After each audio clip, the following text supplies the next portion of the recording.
Hello, crowd. This time I talked to Nigel Pink, business owner of Pink's Expression, about his latest product, the Pink's Press, a manual, portable, and affordable espresso coffee machine. Tune in to discover how he came up with this product idea and turned it into reality. Okay, you came up with the idea of this coffee machine. I mean, you probably explain it again better. You have this coffee machine sitting in the corner of your house, and that's the only place you can make espresso, where it comes out the way you want it.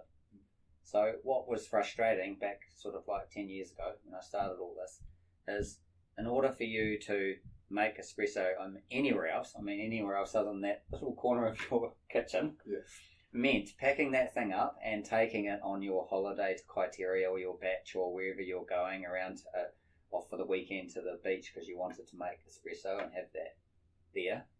You had to take this Breville or Sunbeam thing rattling around a great big box with the grinder and the whole, with your kids and all stuff in the back and your surfboard on the roof and it rattles around and when it gets there it's broken. Right. So you came up with this idea. So I guess the research and industry best practice is that you have an idea, you have to test your idea and make sure that it's something that people actually want besides yourself, right? If you wanted to sell it to like a much wider audience. Oh, good point. How did I know that anyone else might have a similar problem and want to actually regularly make coffee somewhere else? Yeah. I mean, how did you test that that's what people wanted?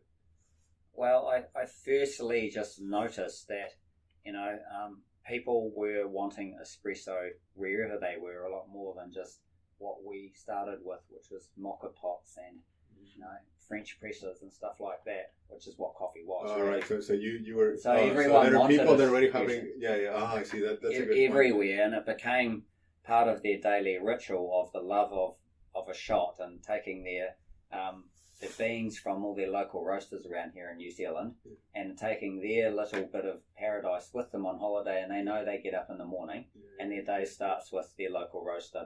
So they bundle their coffee machines or whatever in the boot, and I was probably one of the extreme ones, but most people probably actually didn't bother and just didn't have that luxury. But I thought if that luxury existed and we all knew that people do take a mocha pot with her or bag of beans to have their favourite coffee perhaps when they go away. So how many like people would you say did that, take their coffee, their mocha pots and... I think that's actually quite a common thing, is taking your mocha pot, or even nowadays we're talking, back then you probably did bring your plunger or something like that, because when you got to the place you were staying it was not likely to exist. But these days now, probably on most accommodations that you might stay or places you go, there's probably sort of going to be coffee, but it's sort of that's kind of where it started. But it's turned into, as soon as I started producing this manual machine that could be used anywhere, and the use of boiling water and not connected to electricity, so it means you're not locked in that corner of your house.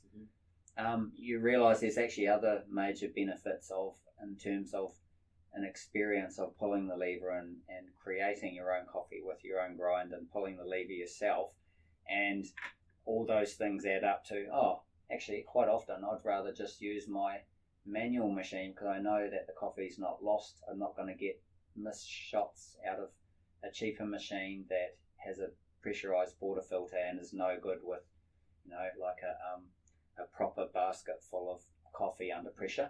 They're kind of designed all those things that people use at home, and this is nearly most people, for supermarket coffee that's ground quite coarse and is ground quite a long time ago.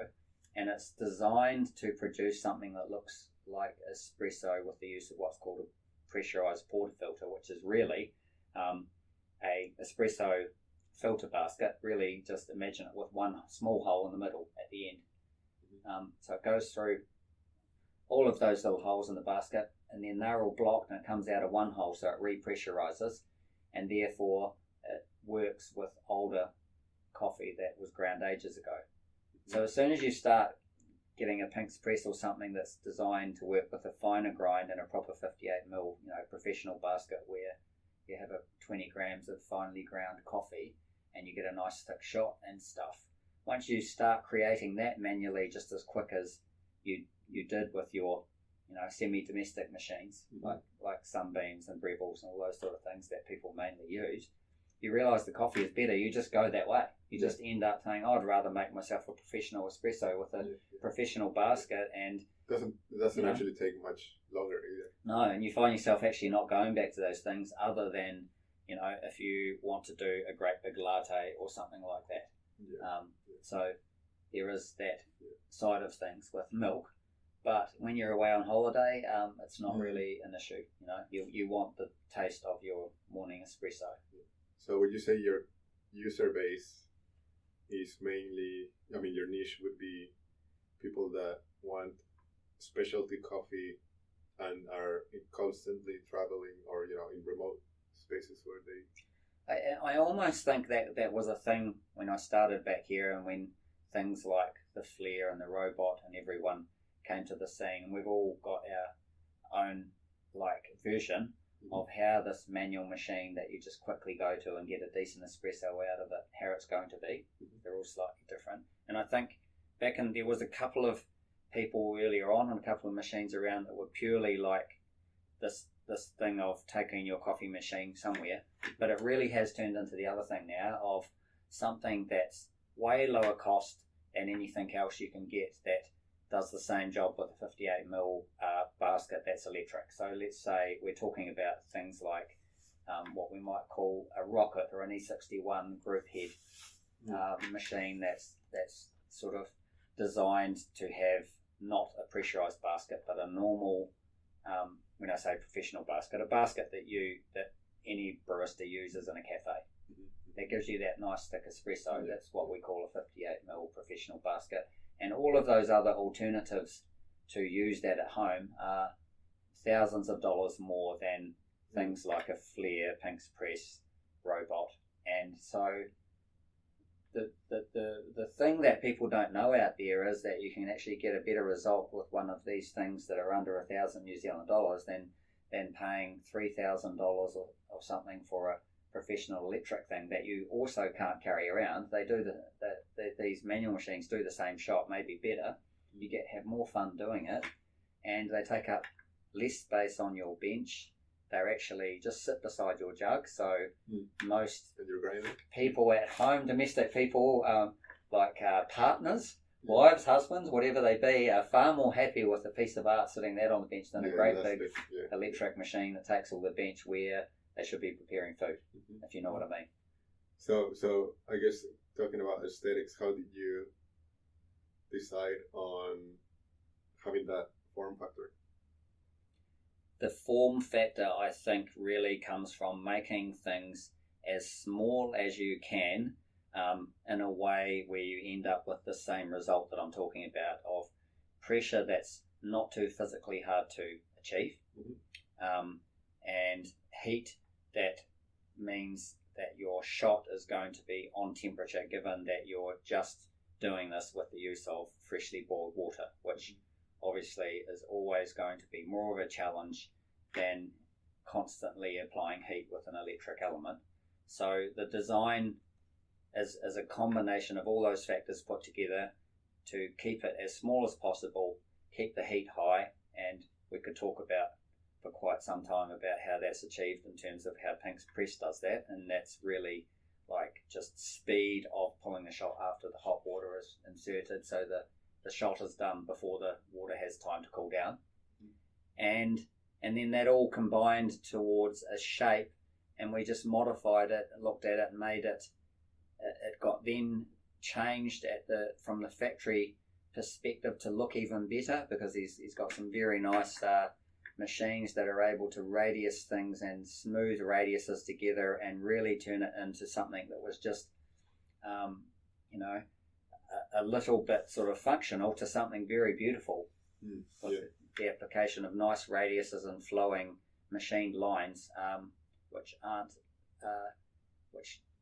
easy to do on anything, but we have the machinery and skills to be able to then turn it into art. And then how did you test the shape? How did your users test the shape? Did you have someone else shots with it in your prototype, or?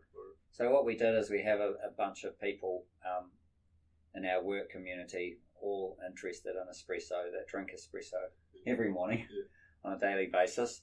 And the machine was printed about many times in plastic, and that was to basically test that the model itself, the piston arrived at the right spot to make the pressure, that it looked good, and many prints were done to modify those things you were talking about. Then a prototype was made that basically was put together as a functional machine that didn't look exactly like it, to test functionally are these concepts that we've got, which are quite new, like the piston being removed from the chamber and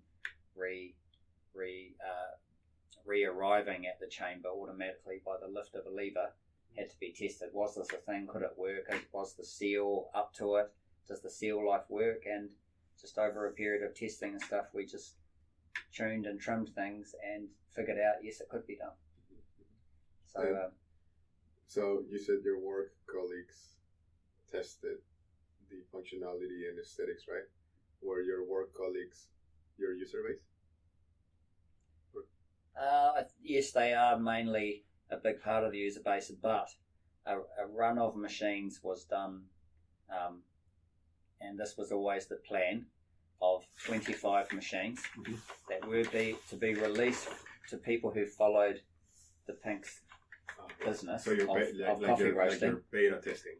Yeah. And there's 25 users out there that are within the local community, coffee community of Christchurch, and are followers of espresso and regular drinkers of Pink's Elixir coffee, and others, and roasters around the place that have machines, and they were basically came along, were invited, and they took some machines away, and they basically have been using them ever since. Oh, cool.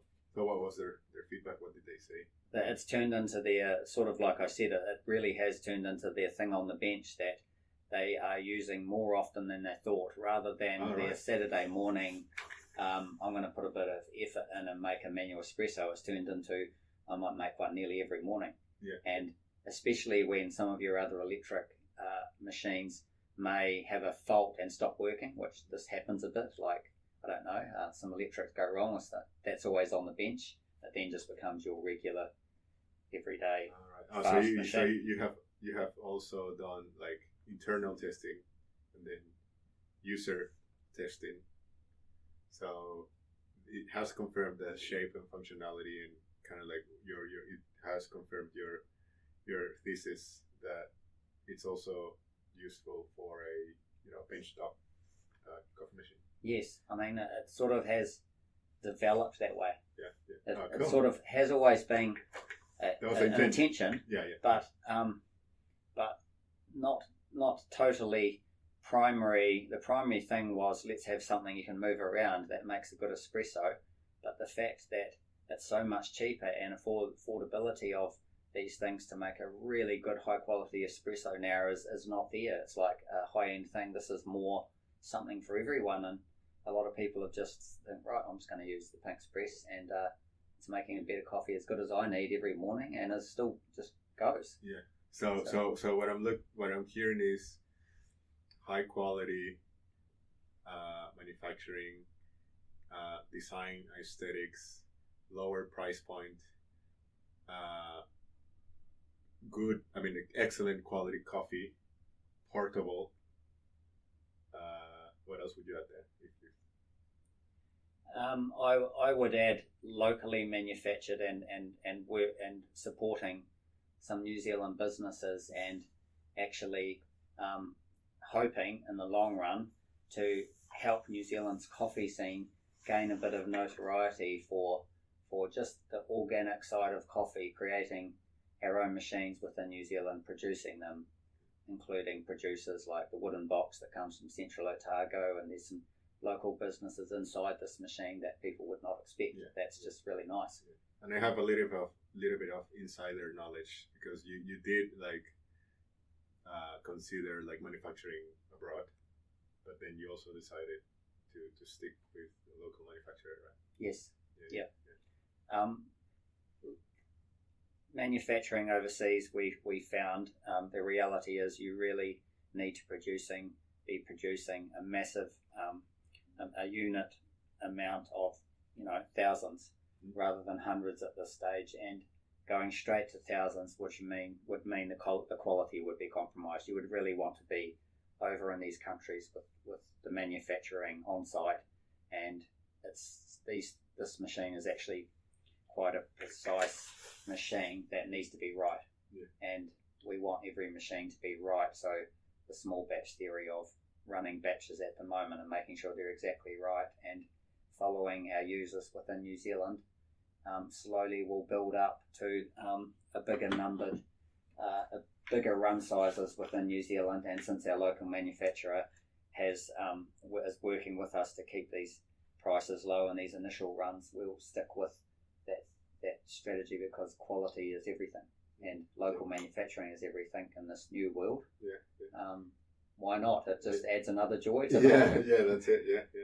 So how would you describe your ideal customer or user? I thought the ideal customer was like what we might call, and there's a worldwide term for it, a coffee enthusiast, a coffee geek. There's websites like this that are really into these manual machines and preparing their espresso entirely themselves with grinds and tamping techniques and everything. They really do go to the extreme. It's their passion, it's their interest. But I mean, I really do think that with the way the world's gone and the price of things these days and the way people bench space is critical, and houses are becoming smaller and resources are becoming worldwide, harder to purchase things that are more expensive. Pink's press is made of only 6 parts. It doesn't have a lot of resources to be made. It's made locally. I think its market could transfer into and will be transferred into everyday coffee for people who want that really good espresso and didn't realise there was something they could use that they make it all happen in just as quick a time as something. And there is actually another really cool point about how it's turned out that it's a really cool everyday morning machine, is that it's actually really fast to go from completely cold to having your hot espresso in the cup ready to drink in 3 minutes. We've tested this, 2 or 3 minutes.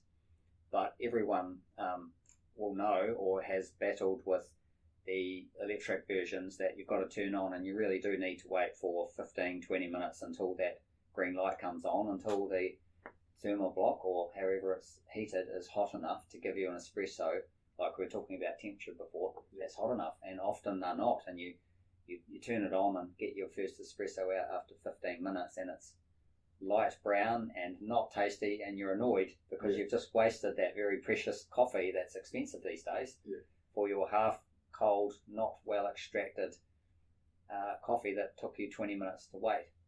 And so it turns out that you can just get up, throw some boiling water in this thing, grind, and like some of the videos show, pump out a shot and you're gone in 2 minutes, which is really no electric machine can do that. So there is this other advantage of actually faster by a long way. And you're going to make multiple shots like you were saying, right? And then you can do one after the other once you're hot. So the speed to shot is very, very fast if you compare it side by side with a cold electric machine. Turn them both on and I know who's going to win. yeah, right. So that's a huge one, isn't it, really? I mean, time is everything these days. We're running around. Yeah. Well, when I wake up in the morning and they just, turn, turn on the boiler and then start cooking the, breakfast or whatever. So, 2 or 3 minutes just go by like in a flash in that, in that moment. So it's not like. And there's a lot going on, isn't there, in the kitchen? You're trying to get breakfast, and you may have kids that you're dealing with, and just being able to produce high quality shots that I can control, and let it be my space. I think it's the competitor probably to that everyone would assimilate with is the Nespresso pod machine, where you go to it and press the button, but but really your result is not. They're entirely different drinks, and with a little bit of training and knowledge of just turning the jug on instead of pressing the button, people can actually have this instead. So time will these changes in people's perception of how they can do coffee and what they have time for and what they have energy for in the morning will change over time, as we're changing everything else we're doing in the world now to just try and make things a little bit more sustainable and less waste, and like with your coffee pod. Yeah. So if you could do if you could recommend an exercise that people do at their homes, if they own either a electric coffee machine or one of those Nespressos, if you wanted to recommend them experience an equivalent coffee shot of what the Pink Press would do, so that they can actually tell the difference between what they have produced versus what they could get. What would that exercise be? How would you recommend they test that? So without having one of these like manual espresso machines that I was talking about, including the Pink Press, I suppose really what you're talking about is a cafe quality short black or long black versus whatever comes out of your semi-domestic machine.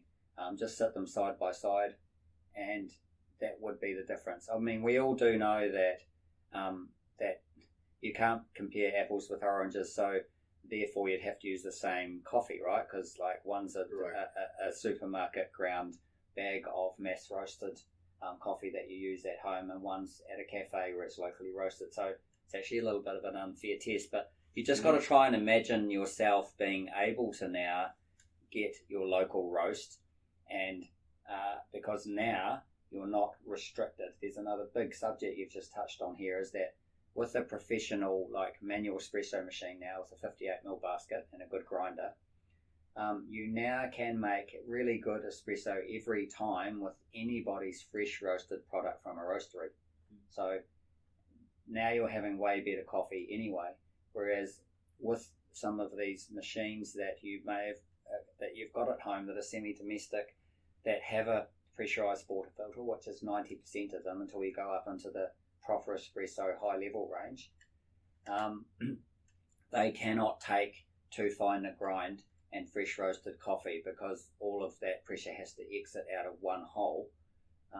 Therefore, if you're using a real fresh roast and a really fine grind, it just locks the basket up and nothing comes out for a minute, which is really not what fresh roasted coffee is meant to be pulled at or meant to be espressed at. And in order to use that sort of coffee, like from a roastery in a semi-domestic machine now, you would actually have to grind it really, really coarse, so it's got to go through one hole, a lot of holes, really, really coarse, and do all these backwards workarounds to get, and you're just, all that flavor's got to go through one hole, so it's just not going to be the same.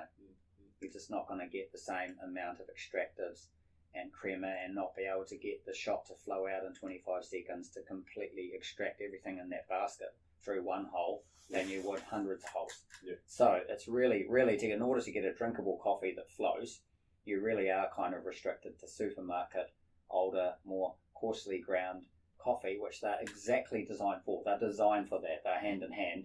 So that really is your range. By buying a machine like this and starting to prepare your own espressos, you're completely open to whatever fresh roasted coffee you want. Finely ground, the machine will just push it out of that basket like it's meant to be and extract all the goodness you can in 25 seconds, no problem.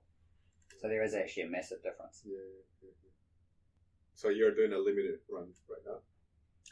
Yes, right? We're doing another run twice the size of the very first run that went out to our first testers. So we started with 25 machines. Now we've got 50 machines that are not far away now, and we're hoping to educate everybody, and hoping that people will see the side of the machine that can become just this new, sustainable, enjoyable, small footpad platform of a daily espresso on their bench in their kitchens. And and this is going to take time. But if we are successful in getting the message out there and the 50 machines get sold, we'll double it again, and we'll just go at nice little steps like that, so we can really control quality, and everybody's going to get a good machine, getting the same experience, the same service, and build up in sensible steps as we expand. As a plan. And one last question I have, because a lot of people forget about this step when creating a product. What's the after sales or post launch service like? What do they get besides the machine?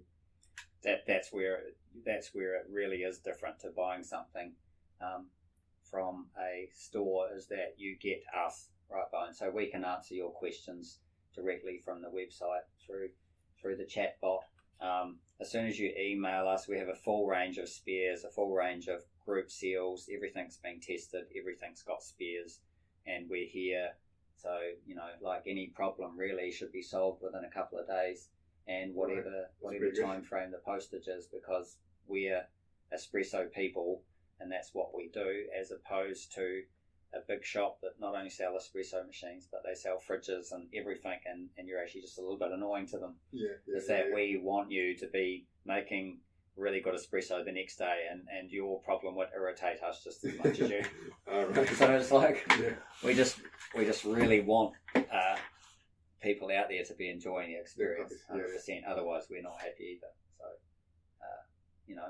local manufacturer that's here and has experience in coffee roasting and espresso should be able to help you get the right shot if you have a grind question, or how to prepare it correctly.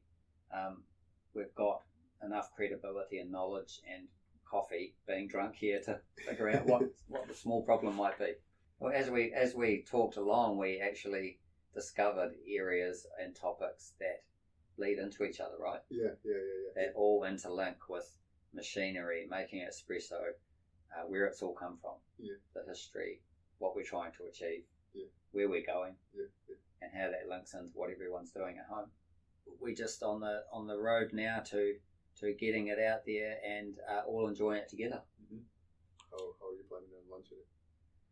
There's like a number of ways to educate and get the product out there, but really we're focused locally within a coffee community in Christchurch, which is Coffee Central, one of the coffee centrals of New Zealand, with roasters everywhere, and within that community people are using it and playing with it and talking, and that's been happening over the last year. There's going to be, with this extra 50 machines, a bit of more of a thrust of a slightly wider spread direct marketing campaign to let people know this thing exists, which is really, it's really hard. How do you let everybody know that you've got this thing and that this will help their lives, and that this is a cool thing? When you first look at it, what is this thing? And so you have to put yourself in the minds of everyone out there just getting on with their daily lives. Why do I need this? And we've got to really try and just be a bit more widespread about the new message out to people that haven't thought about this type of thing being in their home, or even the fact they were espresso people, or they are going to make espresso. So if there was something you wanted your potential customers to know, what would that be? Is that what's the message for launch message? I guess the launch message would be have a go at creating your own espresso with this machine, where you can have an actual user physical fun experience as well as making your coffee, rather than just pressing a button and having your coffee, which we're all doing. Here's something I can give you that adds another activity to your life which is enjoyable, and adds another thing you can be doing whilst making your coffee, that allows you to modify and play with in so many different ways, that keeps you interested in espresso as a daily thing, because you will want to try different roasts and different origins and different single origin roasts around the world, and you can only really experience that with a machine like this that works really well with anyone's beans and a fine grinder. You just can't get those single origins ground like you will want them for your regular everyday machine. You're not going to get the same thing. And so it's like, really, this whole thing of espresso can just be introduced to you and enriching what coffee is for you, and have a bit more fun every morning. You don't actually need to be a coffee expert or a coffee high-end enthusiast with everything in the tamp and grind and stuff. This just opens up a world of making espressos out of whatever coffees you want at a high level and getting the best out of them. And that is it for the first ever episode of Resolve by Crowddsign. If you would like to know more about how to turn a product idea into a successful reality, based on industry interviews, best practice, research, and your feedback, follow this podcast and my socials for the latest content.